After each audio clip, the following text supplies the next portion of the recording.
Well, welcome to an entirely new season of my life. All my kids are grown now, finding their own way in the world. For so long, my days were filled with homeschooling, chauffeuring, chore charts, and the beautiful chaos of raising a family. But now, they don't need me like they used to.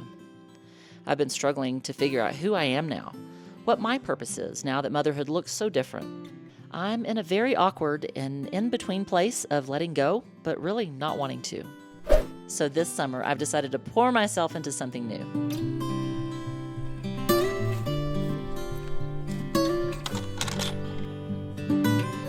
Even if I'm no longer raising little humans, and because of menopause not able to produce any more little humans, I can still grow something. I can nurture and love, and I can still bring life into the world, even if it's just in this little greenhouse. It's where my quiet work of love and devotion can continue. Whew, it is hot in here, that is for sure. Hey guys, well, welcome to my greenhouse. If you're new to the channel, about 10 years ago, we sold our home in Texas and had every intention of coming up here to our little cabin in Montana, living off the land. We bought this greenhouse, we got a chicken coop, we had plans to grow our own crops and raise our kids. However, Keith got sidetracked and he found somebody on YouTube and said, hey, let's buy a sailboat and sail for a couple of years. And so fast forward 9 years later, we've been living on the boat ever since. So this has just been kind of dormant for 9 years. However, we have parked the boat. We're gonna be here in Montana for the next 3 months, 4 months maybe. So I'm excited to try to figure out how to grow some stuff in this greenhouse. I've never done it before. It's a little bit out of my element, but I'm super excited to see how all that works. Keith is gonna get the grass looking good. Everything's kind of brown right now. He's gonna build a shop with some bedrooms because our kids are all adults now and they need bigger rooms than our teeny tiny cabin can afford them. So that is what we're gonna do this summer. So I hope you'll come along. Keith is also a prepper, so he's gonna be doing some kind of prepping. I don't know what all that's gonna entail. But that is our plan for the next few months, the next few episodes. So I'm super excited that you're back. You're watching us. Thank you so much. And just get ready for a little something new for the next few months. I hope you like it.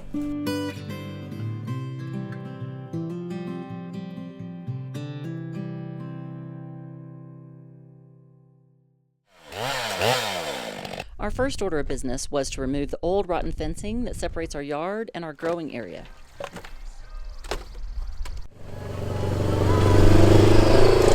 Then it's Keith's favorite part, quality time with his mower, getting rid of the grass and the sagebrush.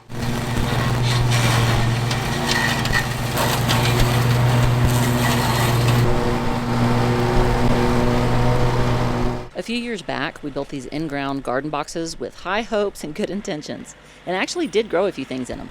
But for now, we've decided to simplify and focus just on the greenhouse this summer. We might bring the boxes back later once we actually figure out what we're doing.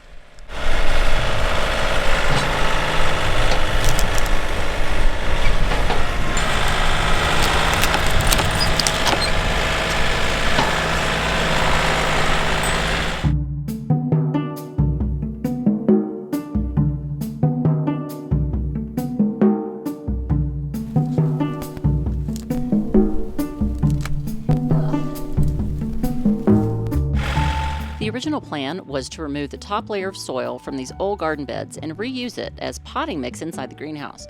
It seemed like a good way to repurpose what we already had, but once we started digging, we realized the soil was too dry, full of weeds, and not really suitable for planting. So we ended up buying several bags of topsoil from Home Depot instead, since our boys were home and we had plenty of extra hands for unloading.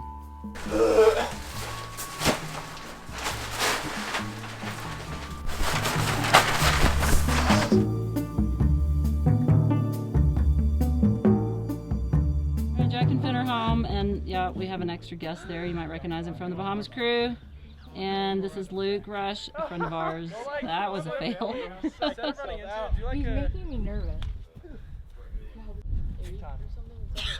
Yeah. Yeah. What are you doing? I'm just running around. I was expecting something great.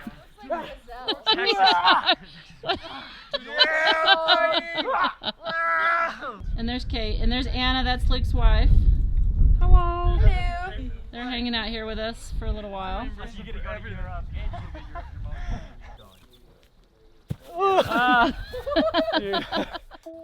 Our next step was actually buying plants. This was super exciting for me.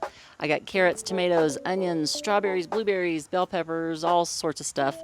But because of our late start, it made the most sense to get some plants already started and grow the rest from seeds. We also got more topsoil to finish filling the boxes. And as you can see, Remy, Kate's boyfriend, who was on our Bahamas crew last month, is visiting. So we are putting him to work.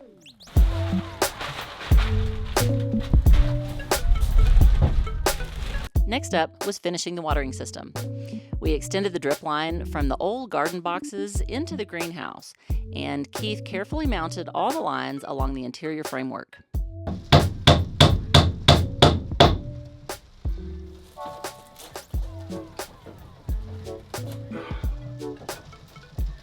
So these are drip lines. Plug these in here.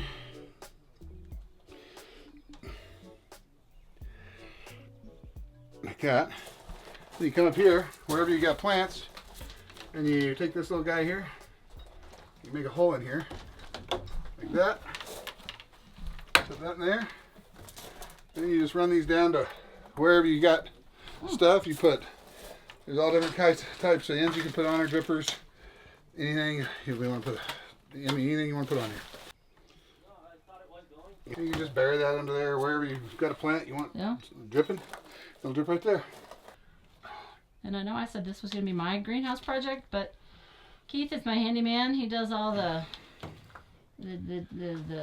back end work.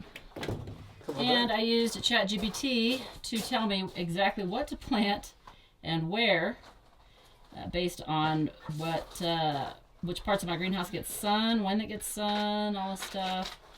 I love ChatGPT. Sure, that ain't all my bags. Yeah, it gave me a custom greenhouse planting layout. Oh my God. Oh, there they are.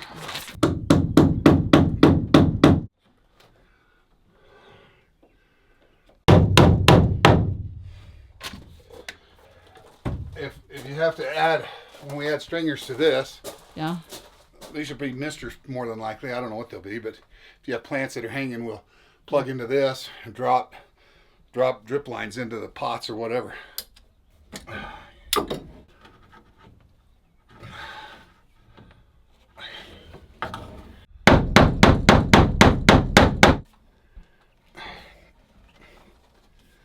Okay. All right. Yeah. All right, now, you want to test it? Yeah, let's test it. Okay, I'm going to turn it on. There they go. I hear them. Oh, yeah. So, she had some plants here. Yep. You missed it on. Yep. This awesome. was. Look at that. There you go. Awesome. So if you wanted to put a little... So that one goes down, picked up. Yeah. So you just... Water. You had a tomato plant planted here. Uh-huh. Just go ahead and stick that in there so we're not wasting that. Awesome. And then all these plants over here that need water because they haven't got any water. Yeah. For the night. Yeah, yeah.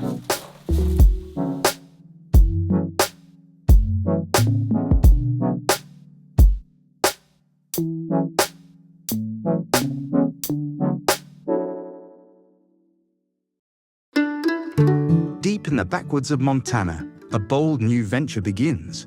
A woman embarks on a brand new mission, armed with seed packets, big dreams, and zero clue what she's doing.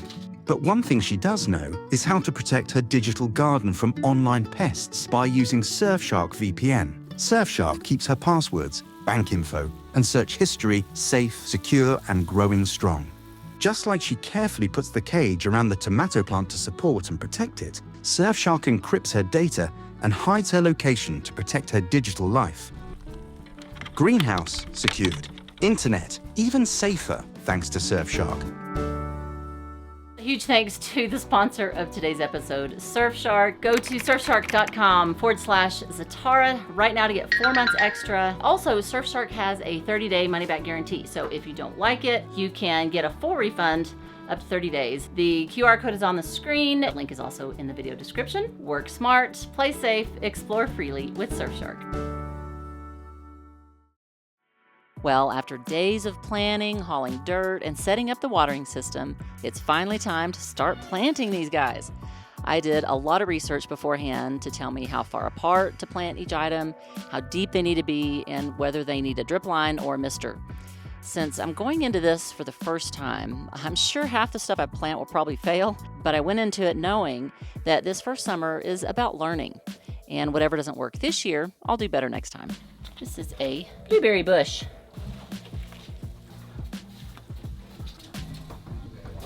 Keith and I have built businesses, raised 4 kids, and somehow kept Abode afloat. So yeah, I think we can probably handle a few vegetables.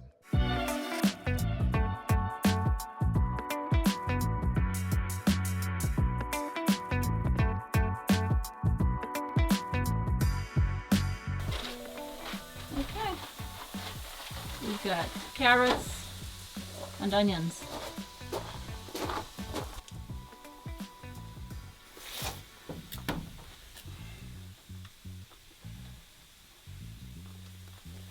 All right, now let's do the, what we got left? Spinach, lettuce, and celery.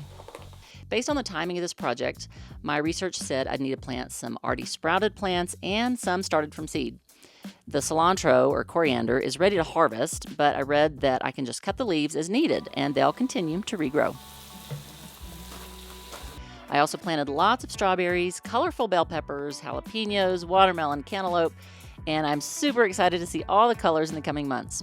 It'll be a reminder that even though I'm no longer raising little humans, I can still nurture something and watch it grow. We're rigging it. We're rigging it.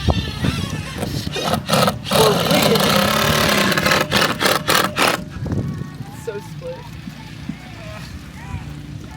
There's this one.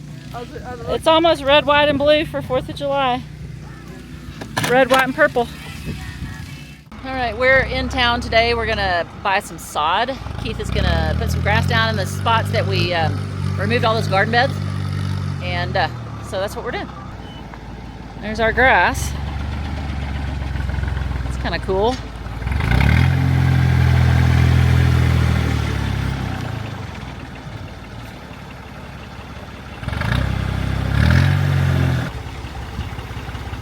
And he bought 2 pallets of this stuff for $350 total.